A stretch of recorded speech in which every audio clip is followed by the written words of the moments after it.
بسم اللہ الرحمن الرحیم۔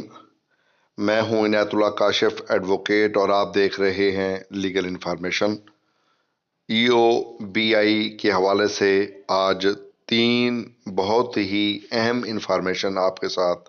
شیئر کرنی ہے۔ ایک تو سب سے اہم انفارمیشن یہ ہے کہ ای او بی اے میں چیئرمین کی جو تعیناتی ہے، ای او بی آئی کے چیئرمین کی تعیناتی وہ کتنے برسوں کے لیے ہو رہی ہے، اور پھر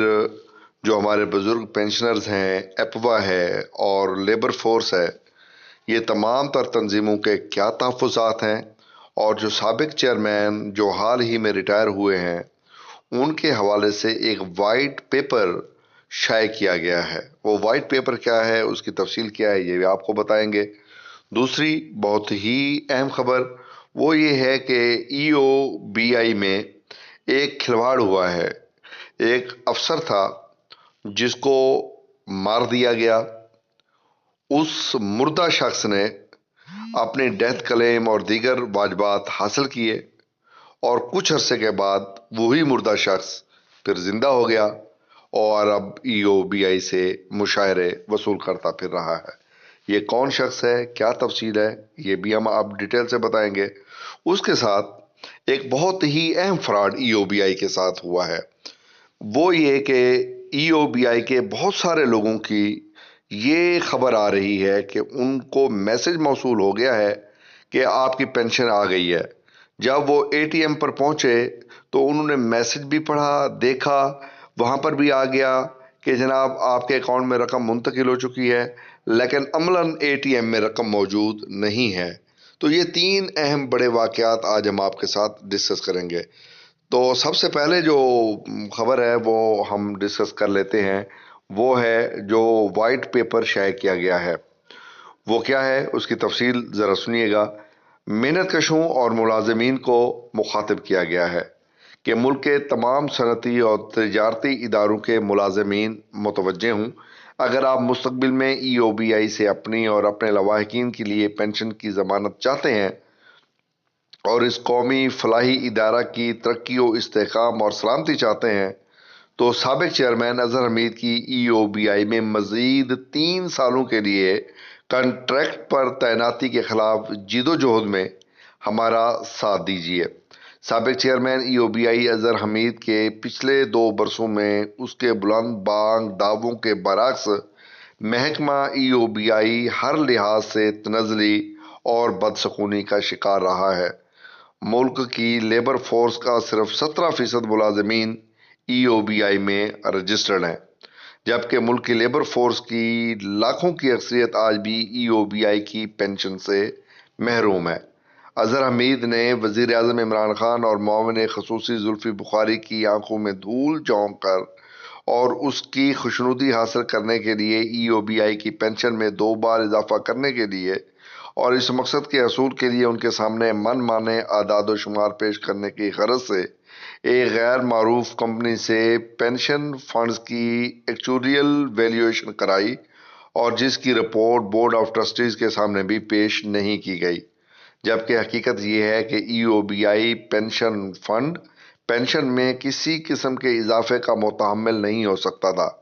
اس وقت ای او بی آئی کے ماہانہ کنٹریبیوشن کی وصولی اور ماہانہ پینشن کی ادائیگی کی رقومات میں اربوں روپے کا عدم توازن پایا جاتا تھا۔ اس لیے ہر ماہ ای او بی آئی کو کنٹریبیوشن کا خسارہ پورا کرنے اور پینشن ادا کرنے کے لیے لالے پڑ جاتے ہیں، اور اس مقصد کے لیے انویسٹمنٹ سے رقومات نکالی جاتی ہیں۔ لیکن اظہر حمید نے ای او بی آئی میں اپنے خلاف ضابطہ طور پر لائے گئے اور پسندیدہ ڈیپوٹیشن افسران اور ادارہ کے جی حضوری نان کیڈر اور انتہائی جونیئر افسران پر مشتمل مافیا کی مدد سے ایک پبلک ادارہ ہونے کے باوجود ان تمام ڈاکومنٹس اور معلومات کو ای او بی آئی کے تمام سٹیک ہولڈر سے پوشیدہ رکھا ہوا ہے۔ اظہر حمید نے اپنے 2 برسوں کے دوران ای او بی آئی جیسے فلاحی ادارہ کو بالکل بیوروکریٹک انداز میں اور مزدور دشمن پالیسیوں کے تحت چلایا ہے۔ اظہر حمید نے اپنے پس پردہ مقاصد کے حصول کے لیے اپنے ڈائریکٹر کوآرڈینیشن کی سربراہی میں ادارہ میں 2007 اور 2014 میں بھرتی ہونے والے مخصوص صوبہ کے افسران کی گروپ بندی اور لسانیت کو فروغ دیا تھا۔ اظہر حمید نے ادارہ کے پرانے، دیانتدار، تجربہ کار اور 25 اور 30 برسوں سے خدمات انجام دینے والے افسران اور ملازمین سے امتیازی سلوک کا مظاہرہ کیا اور انہیں حکومت کی جانب سے نظر ثانی شدہ پے اسکیل 2017 اور تنخواہوں میں اضافہ اور جائز ترقیوں سے محروم رکھا تھا۔ اس دوران ای او بی آئی کے جن سینئر اور دیانتدار افسران اور سٹاف نے اظہر حمید اور اس کی قائم کردہ مافیا کے خلاف آواز بلند کی،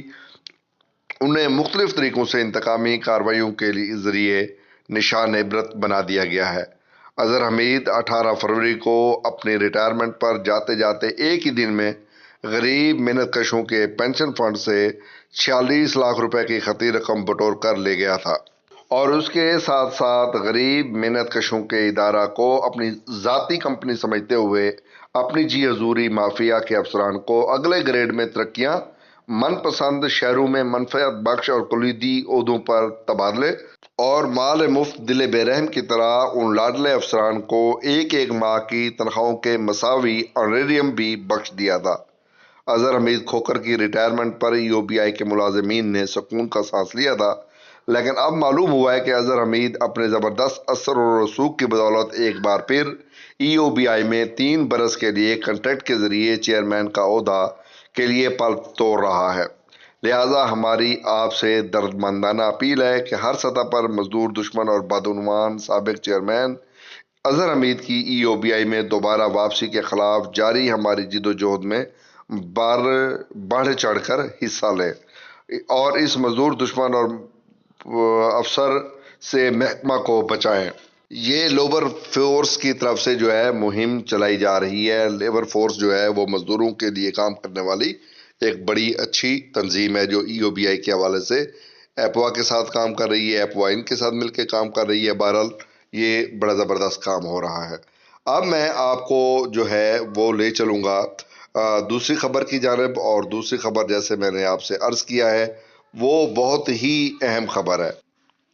اور دوسری طرف جو ہے عدالتی حکم کے تحت ریٹائرڈ افسر کنٹریکٹ پر تعینات نہیں ہو سکتا۔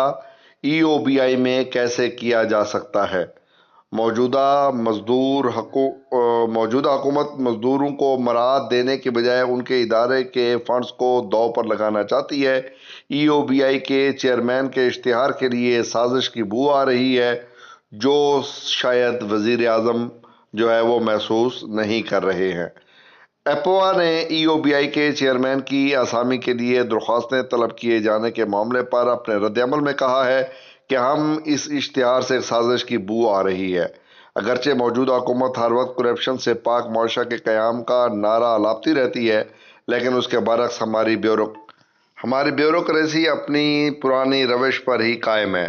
چیئرمین ای او بی آئی کے لیے جس انداز میں اشتہار دیا گیا ہے اس سے ظاہر ہوتا ہے کہ اس کے پیچھے کسی مخصوص شخص کو نوازنے کی تیاری کی جا رہی ہے۔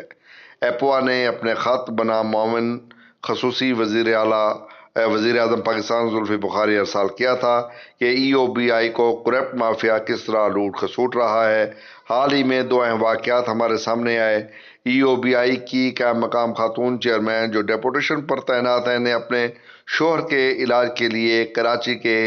ایک انتہائی مہنگے ترین ہسپتال کو ای او بی آئی کے فنڈ سے 14 لاکھ روپے کی ادائیگی کروائی ہے۔ دوسرے واقعہ میں ای او بی آئی کے ایک اسسٹنٹ ڈائریکٹر نے اپنے میڈیکل لیٹر پر اپنے کسی عزیز کو لیاقت نیشنل ہسپتال میں داخل کروایا اور اس دوران مریض چل بسا۔ اس کی بھی 18 لاکھ روپے کی ادائیگی ای او بی آئی سے کی گئی ہے۔ ایک اور کیس میں ایک نیب قاصد کو منسٹری سے ای او بی آئی میں ٹرانسفر کیا گیا ہے جو غیر قانونی عمل ہے، اور اس کا مقصد بھی اس نیب قاصد کو ای او بی آئی کے اخراجات پر علاج کرانا مقصود ہے۔ ایپوا اور ای او بی آئی کے پینشنرز کی واحد ملک گیر اور رجسٹرڈ تنظیم ہے جس نے ای او بی آئی میں ہونے والی کرپشن اور کرپٹ مافیا کے خلاف بھرپور انداز میں مہم چلائی ہوئی ہے، اور خاص کر ای او بی آئی میں خلاف ضابطہ طور پر ڈیپوٹیشن پر آئے اعلیٰ افسران سے چھٹکارا پانے اور ای او بی آئی کے رجسٹرڈ مزدور و ملازمین اور مالکان کے پینشن فنڈز کے بلا دریغ یا بے دریغ لوٹ مار کے خلاف جہاد کا آغاز کر چکی ہے۔ ایپوا عمران خان وزیر اعظم اسلامیہ جمہوریہ پاکستان سے پرزور مطالبہ کرتی ہے کہ ابھی دیر نہیں ہوئی ہے، ای او بی آئی کے رجسٹرڈ غریب مزدور اور ملازمین کے پینشن فنڈز کو بچا لیں اور اس طاقتور کرپٹ مافیا کو نکال باہر کریں۔ ایپوا نے اپنے خط میں چیئرمین ای او بی آئی کی تعیناتی کے لیے تجویز دی تھی کہ صرف میرٹ کی بنیاد پر تجربہ کار pension funds manager, P I D یا چارٹرڈ اکاؤنٹنٹس یا کسی شہرت یافتہ کوالیفائڈ اور دیانتدار ایماندار شخص کو ای او بی آئی کا چیئرمین مقرر کیا جائے۔ کسی بھی ریٹائرڈ بیوروکریٹ کو ہرگز اس عہدہ پر تعینات نہ کیا جائے، کیونکہ یہ سپریم کورٹ کے احکامات کی کھلم کھلا خلاف ورزی ہوگا، کیونکہ عدالت اپنے احکامات میں ریٹائرڈ افسر کو کانٹریکٹ میں تعینات نہ کرنے کا حکم دے چکی ہے۔ تو یہ تھی دوسری خبر، اور اب میں آتا ہوں آج کی تیسری خبر کی جانب، اور تیسری خبر جیسے میں نے آپ سے عرض کیا ہے وہ ہے کہ ای او بی آئی کا مرحوم افسر دوبارہ زندہ ہو گیا، اور assistant director operations Ghulam Haider 18 lakh کا میڈیکل بل بنوا کر ہسپتال میں چل بسا، چند ماہ کے بعد دفتر پہنچ گیا، ڈیتھ سرٹیفکیٹ پر احتجاج کرتا ہوا تنخواہ دینے کا مطالبہ کیا۔ ماضی میں متعدد مرتبہ میڈیکل کی بھاری سہولیات حاصل کر چکا ہے۔ اس حوالے سے تو یہ ای او بی آئی میں لوٹ مار کا سلسلہ جاری و ساری ہے۔ بعض لوگ جو ہے جان بوجھ کر نیگیٹو کومنٹنگ کرتے ہیں اور وہ حقائق کو سمجھنے کی کوشش ہی نہیں کرتے۔ میرا مقصد آپ تک حقائق کو پہنچانا ہے، میں نے حقائق پہنچا دیے ہیں۔ امید ہے آج کا جو موضوع ہے یہ یقیناً آپ کو پسند آئے گا۔ پسند کیوں آئے گا؟ اس لیے کہ میں نے بہت سارے ایشوز آپ کے سامنے ای او بی آئی کے حوالے سے روزانہ کی بنیاد پہ رکھ رہا ہوں کہ ای او بی آئی کے اندرون خانہ ہو کیا رہا ہے۔ جو لوگ نیگیٹو کومنٹنگ کرتے ہیں شاید وہ یہ سمجھتے ہیں کہ ای او بی آئی کے حوالے سے وہ شاید انہی کے جو لوگ ای او بی آئی کے لوٹ کھسوٹ رہے ہیں وہ انہی کے بھیجے ہوئے پلانٹڈ کردہ لوگ ہوں۔ بہرحال حقائق کچھ بھی ہوں، سچائی یہ ہے کہ ای او بی آئی کے اندر لوٹ مار کا جو سلسلہ ہے وہ جاری و ساری ہے، چاہے وہ چیئرمین کی تعیناتی کے حوالے سے ہو، چاہے وہ میڈیکل الاؤنس کے حوالے سے ہو، چاہے وہ دیگر بلوں کے حوالے سے ہو۔ بہرحال آج کی ویڈیو، آج کی انفارمیشن کو آپ زیادہ سے زیادہ شیئر کیجئے تاکہ ای او بی آئی کے بزرگوں کو پتہ چل سکے کہ حقائق کیا ہے اور کہ ای او بی آئی کے اندر کیا ہو رہا ہے۔ ویڈیو دیکھنے